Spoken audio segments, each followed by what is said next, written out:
后来继续来看保育类的动物猪罗树蛙，台语讲河怪，或者是青腰啊，是台湾的特有种，主要栖息伫个森林甲家己的竹仔林。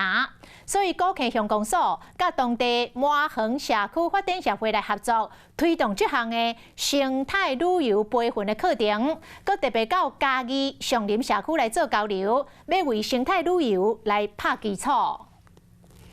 有导览人员的带领，古水河怪，后来才游览的民众一直翕相留纪念。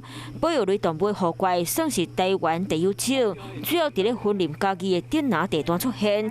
这几年家己大拿地是推出以青腰为主的生态旅游，向真侪游客来这观光。猪罗树啊，麻园跟这个地方的那个地理环境是很相似嘛。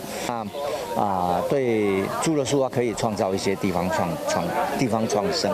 生态旅游唔那要让民众来这参观，冇环境保护和饮食经济的概念，所以要设计一个完善的生态旅行是真无简单。我想大概第一个把生态旅游的概念导入到社区。在发展观光的同时，要如何好好保护在地环境，需要真侪单位的共识和认同。